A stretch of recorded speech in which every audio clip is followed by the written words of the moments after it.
Hello, मैं प्रीति भटनागर। मैंने last year UGC net का एग्ज़ाम क्वालिफ़ाई किया। मैं जेआरएफ होल्डर हूँ।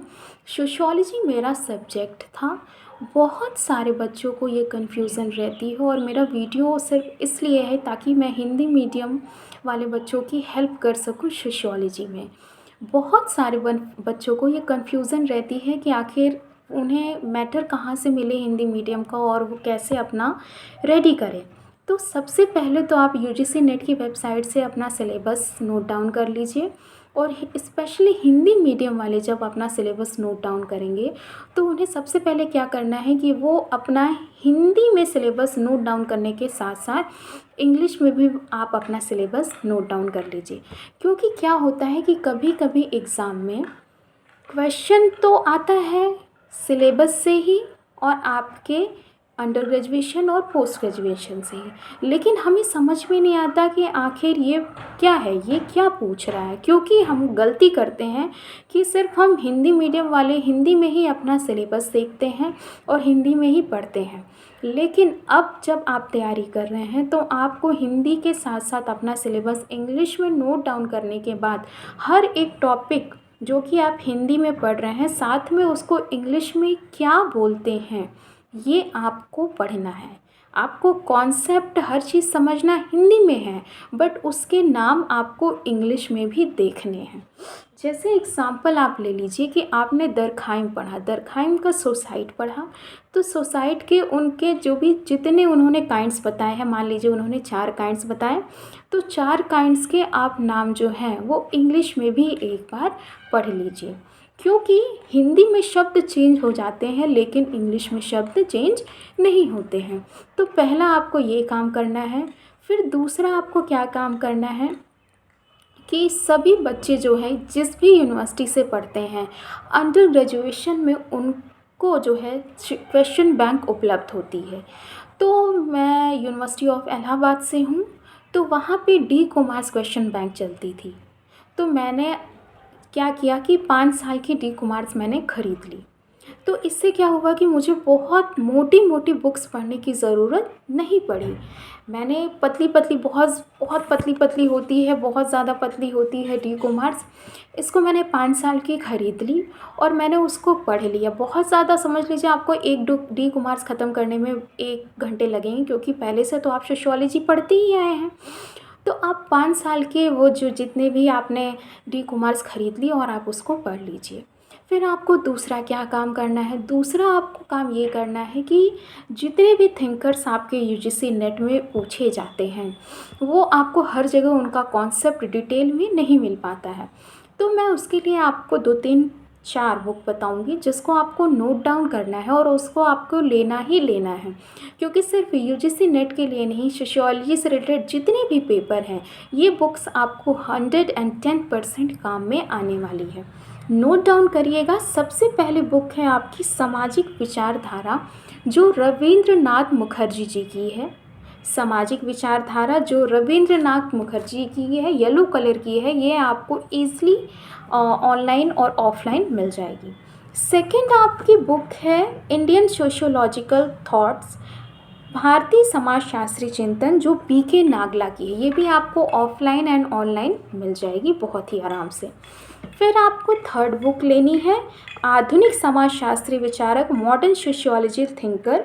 ये आपका एस.एल. दोषी की है, ये ग्रीन कलर की है। ये भी आपको ऑनलाइन और ऑफलाइन मिल जाएगी।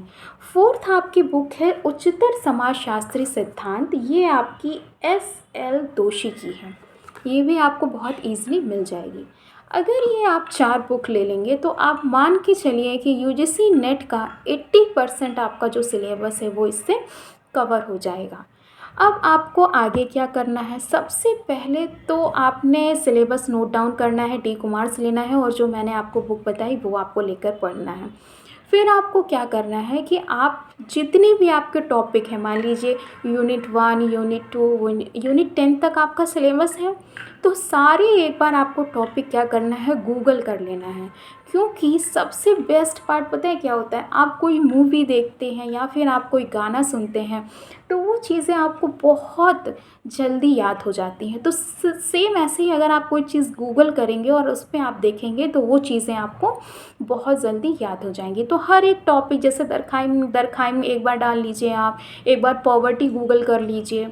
तो वैसे ही आपको अगर कोई कॉन्सेप्ट नहीं मिल रहा है, कोई मैटर आपको नहीं मिल रहा है, कोई कॉन्सेप्ट नहीं समझ में आ रहा है, तो आप एक बार क्या करिए, यूट्यूब पर देख लीजिए। यूट्यूब पे आपको मनोज सर आपको हर कॉन्सेप्ट क्लियर करते हुए बहुत ही अच्छे से मिल जाएंगे। बाकी जो इंग्लिश मीडियम के बच्चे हैं वो अंतरा मैम का वीडियो देखकर समझ सकते हैं। और आपको बहुत सारी टीचर्स मिल जाएंगे, मान लीजिए आरती मैम भी आपको यूट्यूब पे मिल जाएंगी, विवेक सर भी आपको मिल जाएंगे। अगर आपको बहुत ज़्यादा मतलब आपको हर एक टीचर्स को सर्च करने की ज़रूरत नहीं है, आप सिर्फ यूट्यूब पे आपको जो टॉपिक नहीं समझ में आ रहा आप उसको एक बार जो है उस पर लिख दीजिए और ख़ुद ही समझ में आ जाएगी कि कौन कौन से टीचर ने उस टॉपिक के बारे में पढ़ाया है। फिर आप अपने कन्वीनियंस के हिसाब से आपको जो जिसका समझ में आ रहा है आप उनका पढ़ लीजिए। लेकिन मनोज सर जो है वो बहुत अच्छा पढ़ाते हैं, तो आप उनका वीडियो देखकर समझ सकते हैं। और यूट्यूब पे उनके जो वीडियो वो पर्याप्त मात्रा में है, जिससे आपका जो सिलेबस है वो आराम से तैयार हो सकता है। मैं सिर्फ आपको ये बताना चाहती हूँ कि आपको कोई भी कोचिंग में जाने की ज़रूरत नहीं है। आप अगर ये चीज़ें फॉलो करेंगे तो आप आराम से आपका जीआरएफ हो जाएगा। फिर आपको क्या करना है कि जितने भी थिंकर्स हैं, आप एक पेज पे मानिए आपने दरखाइम लिख दिया, और दरखाइम आप एक पेज पे उनके जितने भी कॉन्सेप्ट हैं, सोशल फैक्ट्स, सुसाइड, जितने भी उनके कॉन्सेप्ट हैं, आप एक बार क्या करिए सारे नोट डाउन कर लीजिए।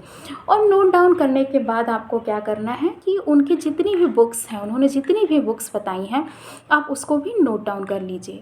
और जब भी वो बुक प्रकाशित हुई है उसके आगे वो चीज़ लिख लीजिए कि ये 1990 में, 1970 में ये चीज़ें आपकी प्रकाशित हुई हैं। फिर आप जब सारे थिंकर्स के बारे में, और आप जब भी कोई चीज़ गूगल कर रहे हैं या यूट्यूब पे आप कोई चीज़ देख रहे हैं, तो सिर्फ आप उसको उसी टाइम के लिए देखिए मत। आपको जब तक वो चीज़ें समझ में आ रही हैं तब तक तो ठीक है, लेकिन आप 1 हफ़्ते बाद, 2 हफ़्ते बाद वो चीज़ भूल जाएंगे, तो आप उसको नोट डाउन करिए। और नोट डाउन करने के बाद जब आपने एक रफ़ बना ली, उस रफ़ में आपने सब कुछ जब लिख लिया, तो उसके बाद आप उसको हर हफ़्ते, बाकी चीज़ें तो आप बुक्स मैंने आपको जो बताई, जो डी कुमार्स बताई आपको, मतलब आपकी क्वेश्चन बैंक आपकी यूनिवर्सिटी में जो भी चलती है अंडर ग्रेजुएशन में, वो चीज़ें तो आपको पढ़नी है। बट आपने जो भी चीज़ें आप लिख रहे हैं, आप जो भी चीज़ें आप नोट डाउन कर रहे हैं, हर रोज़ पढ़ते जाएं, उसको आप हफ्ते में एक बार ज़रूर उसको पढ़िए, याद करिए। क्योंकि हम पढ़ते तो सब हैं बट हम रिवीज़न नहीं करते हैं। तो रिवीज़न सबसे मेन है। अगर आपको जेआरएफ होना है तो आप जो चीज़ भी पढ़ रहे हैं उसको कम से कम 8-10 बार पढ़िए। समझ रहे हैं आप इस बात को? और सबसे इम्पॉर्टेंट भाग ही है किसी भी एग्ज़ाम क्वालिफाई करने का, सबसे इम्पॉर्टेंट पार्ट है आपका रिवीज़न।